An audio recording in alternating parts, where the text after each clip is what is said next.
Salvete, sodales. Haec series est Rem Tene. Est series sermonum Latinorum ad linguam Latinam discendam.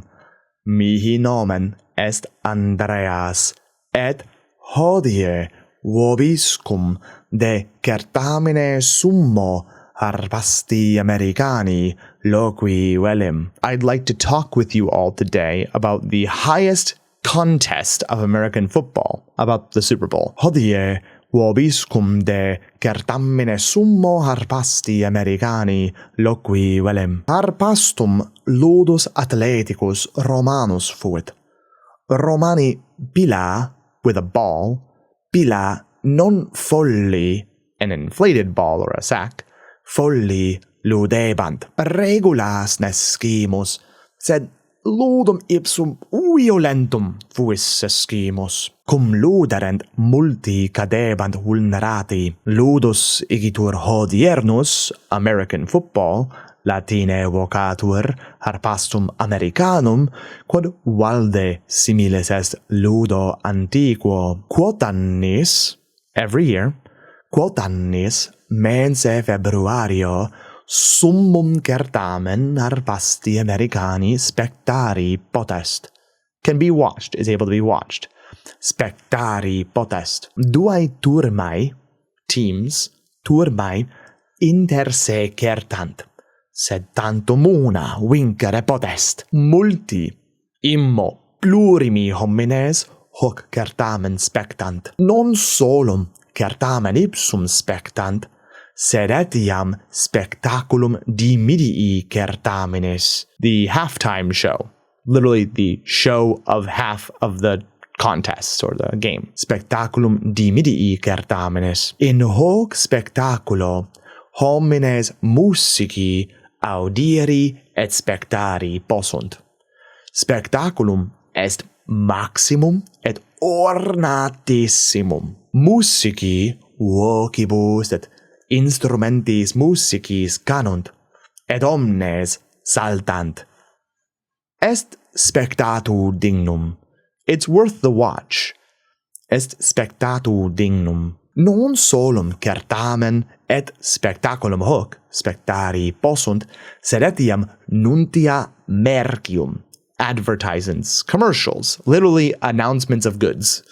Nuntia mercium. Quot annis societates magnam pecuniam solunt ad nuntia facienda, et saepe risum movent. Spectasne tu hoc certamen? Quid studium maxime tibi excitat? Certamen ipsum? Spectaculum dimidii certaminis? Nuntia? Nos certiores faciates quaesumus. Bene, iterum totam rem dicam, Calerius et sine vocabulis Anglicis audite diligenter sodales et Rem Teneamus. Salvete, sodales. Haec series est Rem Tene. Est series sermonum Latinorum ad linguam Latinam discendam. Mihi nomen est Andreas, et hodie vobiscum de certamine summo harpasti Americani loqui velim. Harpastum ludus athleticus Romanus fuit. Romani pilla non folli ludebant. Regulas nescimus, sed ludum ipsum violentum fuis sescimus. Cum luderent multi cadebant vulnerati. Ludus igitur hodiernus, American football, Latine vocatur harpastum Americanum, quod valde similis est ludo antiquo. Quot annis mense februario summum certamen harpasti Americani spectari potest. Duae turmae inter se certant, sed tantum una vincere potest. Multi, immo, plurimi homines hoc certamen spectant. Non solum certamen ipsum spectant, sed etiam spectaculum dimidii certaminis. In hoc spectaculo homines musici audiri et spectari possunt. Spectaculum est maximum et ornatissimum. Musici vocibus et instrumentis musicis canunt et omnes saltant. Est spectatu dignum. Non solum certamen et spectaculum hoc spectari possunt, sed etiam nuntia mercium. Quot annis societates magnam pecuniam solunt ad nuntia facienda et saepe risum movent. Spectasne tu hoc certamen?